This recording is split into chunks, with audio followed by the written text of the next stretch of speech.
Danen. Thank you very much for coming to watch my video. For the next 15 or so minutes, I'm going to be talking about adapting to changing climates through the move towards teaching in digital environments. Now, the first thing that you might be wondering immediately here is, what do you mean by changing climates, plural? We're here to talk about climate change. What do you mean by changing climates?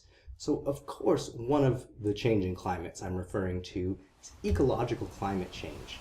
I think this is the focus of the conference in many ways. It is the ecological climate change that is the primary ethical drive for what else I'm going to be talking about today. But the ecology is not changing alone. There's also been really huge changes of late in the economic climates that most of us are living in. And sort of the degradation of both our ecological climates and our economic climates are perhaps being offset by a third type of climate I want to talk about. There's the digital climates. And the changes in digital climates that are happening are going on at a totally inverse proportion to what's happening ecologically and economically. So I want to start today by talking about what we're here to talk about, changing ecologies. It's no secret that climate change is happening, and everyone here has surely spent a long time thinking about this problem, thinking about how can we put our ideas, our theories about climate change into practice, particularly for us as thinkers in the humanities. How do we begin to practice the thoughts that we have about environmental change? So what do I have to offer to this? Well, one thing is that I want to really foreground, we are now actively responding to climate change. We are altering our practice to try to teach each other in ways that have a smaller carbon footprint. And that reduction of fossil fuel expenditure for the interchange of ideas is something that I think is really putting into practice our criticisms of the oil industry while still continuing to theorize. There's also been, like I say, really big changes in the economy. And it's become, I don't know, a bit stereotypical for humanities scholars to be running around complaining about crisis in the humanities. And there's been actually a fair bit of research suggesting that not everywhere is there a crisis in the humanities. But when I look around me at my immediate academic environment here at Dalhousie University, it's pretty hard to ignore the radically changing economic environment in which we live. If you consider just over the past 3 years that I've been working here as a faculty member, the Faculty of Art and Social Sciences has gone from having an allocated budget of $719,000 for enrollment. That was in 2013, and it's dropped down to $411,000 in 2015. So over 3 years, what we've seen is that we're down to about 57% of what we were just in 2013, and that was already seeing problems as far as my colleagues were concerned. And it's these radical changes in economies that are starting to have a huge impact on what we do in the humanities. In the upcoming year, there are many tenured faculty in my department whose courses don't have sufficient enrollment to be offered. So people who are teaching won't have any students to teach. And there's been a lot of discussion about what sort of creative things there's going to be to do with these people who don't have students to teach anymore and have no money to teach with. But outside of our own department, sort of overall at Dalhousie, they are increasing students' tuition by about 3% and reducing faculty funding by about 3%. So there's a real question that a number of students have rightly asked me. Are they paying more for a less valuable education? And that's put a lot of pressure on faculty to try to think of ways like, what can we do to increase the value of the education that we're offering, and at the same time, to increase enrollment by increasing the value of what we are offering to our students. Now, in terms of the ecological degradation, the economic austerity, like I say earlier, both of these things are perhaps being offset by the change in the internet. Now, I'm sure all of you are saying to yourselves, Danen, we know the internet is expanding. We don't need this fancy map of the internet to see the expansion of the internet as it's occurring. We know. Everybody knows that the internet's occurring. So again, what do I have to add to this picture? Well, I want to bring up just a few specifics to really try to concretize this idea of the internet expanding. If I can just bring up this graph here for a second. If you look, it's not perfectly recent, but it captures 1981 to 2011, and that's a crucial 30 years for the birth of the internet.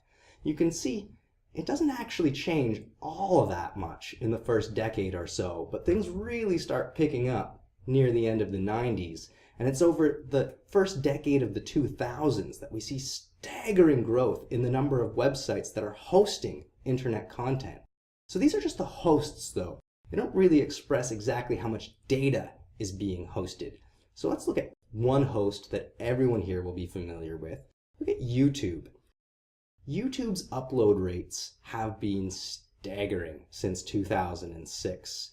It looks like it's at a steady axis on this graph, but if you look at the y-axis there, it goes from 1 to 10 to 100. So it's actually increasing by a factor of 10, not at steady tens. And the fact that every 5 years YouTube has been increasing by a factor of 10 led the vice president of infrastructure at Google to raise the following problems recently. He said that users upload over 400 hours of video every minute, which at 1 gigabyte per hour requires more than 1 petabyte, which is 1,000,000 gigabytes, of new storage every day, or about 100 times the Library of Congress. So this is an actual problem for them, but where are we going to store this data? How do we get the disks and stuff? That's not an issue for us as humanities scholars. I want to draw your attention to that final point, 100 times the Library of Congress.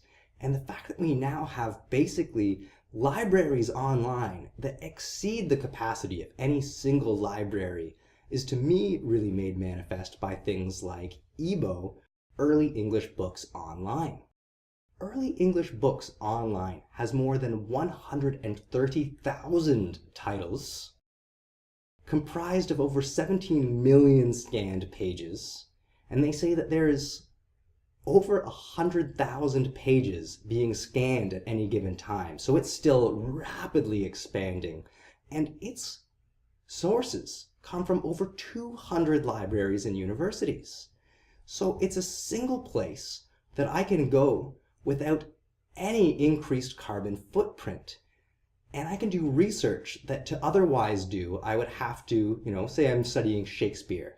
I'd start by going to the Shakespeare Folger Library in Washington, D.C., and then I might fly to Boston to look at their library, go to New York, maybe I'll fly to London, England, go across the Atlantic, and to just physically travel around to see all of these books and manuscripts would have such a staggering carbon footprint compared to what I can do sitting at home in my pajamas, burning no fuel, just using the electricity in a computer that I already have to access so many books, over 100,000 books that I can just sit and read and have access to.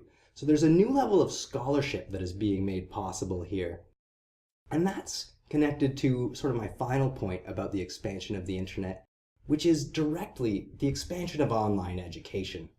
There are now almost 7 million students studying online. And in fact, there is an excess of 2,000 online degree programs, and about 50% of those right now use third parties. So that's an outside company that is hosting your content, producing content for you, that it's not entirely in-house, just produced by a single professor. These are larger collaborative projects. And like I say, about 50% of them use third-party outside sources. But importantly still, facilitators currently bring in about $1 billion per year, and that market is expected to increase in the next 4 years. So the next cohort will double online. This is, if you just look at the screen right now, this is a staggering amount of information. This is my attempt to sort of capture the feel of a rapidly growing internet where we have so much information, so many resources, and there's so much available to students in terms of online education that, like I say, while we're being given less money and trying to reduce our carbon footprint, the digital world is expanding in ways that can radically compensate for those two previous changes. So what perspectives can we bring to this brave new pedagogical frontier? Well, I certainly don't have all the answers here for you, but what can I bring to this? There's a number of things. I've been doing a lot of research on this, and I'm going to bring in actually an article right now called Beyond the Hype Cycle from the American Perspectives in Economics, released just last year. And it stated that asynchronous online courses are attractive to institutions because of their low marginal cost and their potential to expand markets substantially by offering credit-bearing courses to students in distant locations. So this gets at the fact that we can now, with less of a carbon footprint, reach more people. So adapting to those first two climates I outlined are directly being addressed by this sort of online pedagogy. And there is an especially high potential for online education to cater to a large number of non-traditional students, which includes adult learners and those who have a very high opportunity cost of attending college, whether at the undergraduate or graduate level. For this group of students, asynchronous online learning can be a godsend. But this also raises a question as to who is interested in these students, because at large institutions like Harvard that actually gain quite a bit of their cultural capital from their exclusivity, they have no real desire to increase the number of non-traditional students.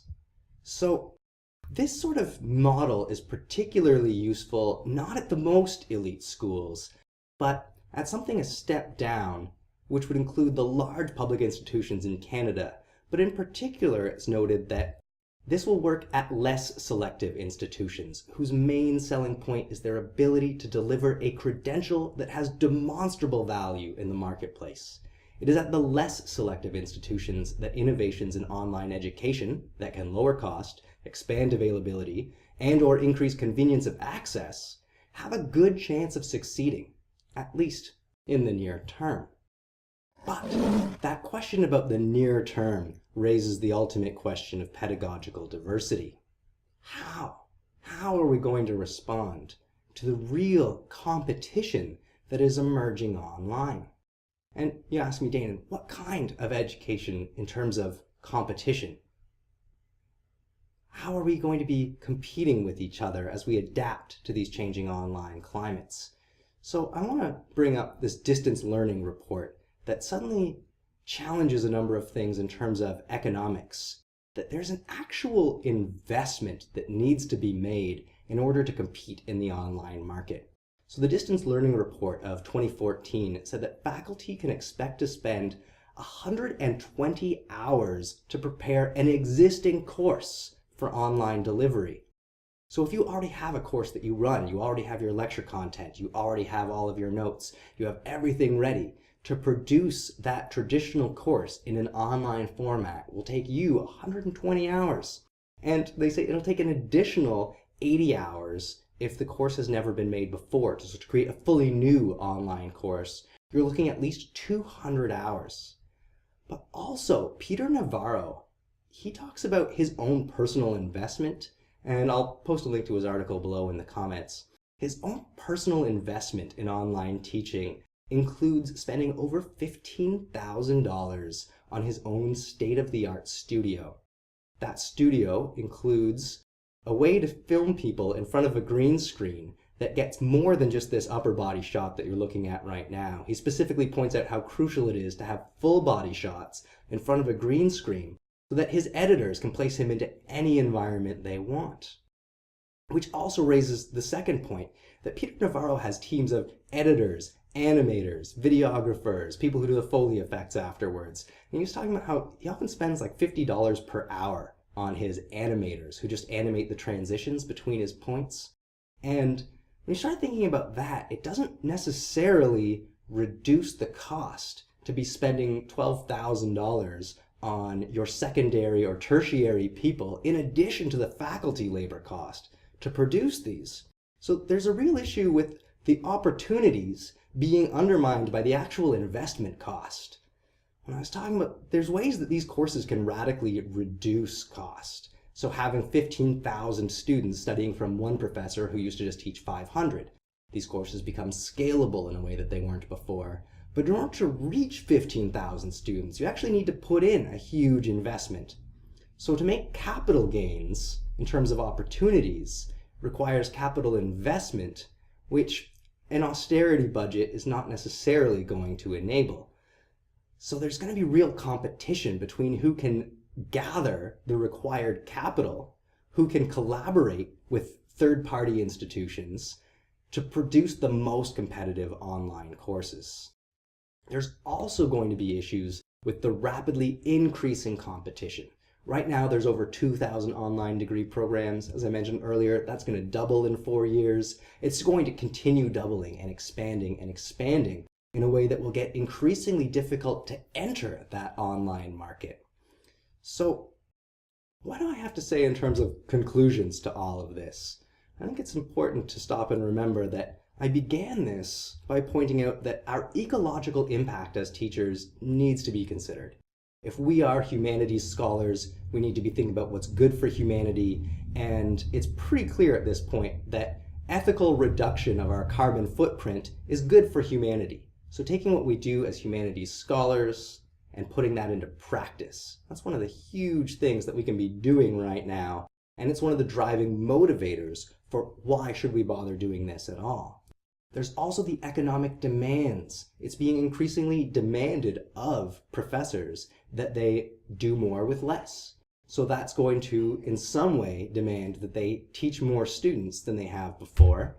And those opportunities are going to require a real investment. If professors are just making cheap online courses to survive the next 6 months because their tenure committee told them that they needed to make an online course to get tenure, whatever it is, in order to create opportunities, there needs to be a real capital investment. And that's part of a challenge. We've got our ecological motivation, as well as potential economic opportunities, but there's far more economic challenges to meet those opportunities. However, there's this electronic proliferation that is happening. There are essays available on YouTube. You can take free, massively open online courses. There is so much electronic proliferation of education that we now see we have more possibilities than ever. These possibilities connect with our ecological, ethical imperative to start reducing our carbon footprint. We can use these electronic possibilities to meet the economic demands of the current millennium, to reach more students, to reach non-traditional students. But, like I say, that's going to require a different type of investment than institutions like my own have seemed willing to make up to this point. And for large public institutions like Dalhousie, where I work, to start competing with private for-profit online education in the United States is going to require an understanding that there's ecological motivation, economic demand, but challenges to be met if we are to make the most of these possibilities. So will we adapt in time? Is this going to be something that most of us get left behind, or are we going to be adapting, catching up, moving along with these changes so that we can reduce our ecological footprint, we can increase the number of students we're reaching, which satisfies the economic demands of our department, but also just making the most of these possibilities to educate the most people and bring about a world that is better from all of the standpoint of humanity's values. Thanks for your time.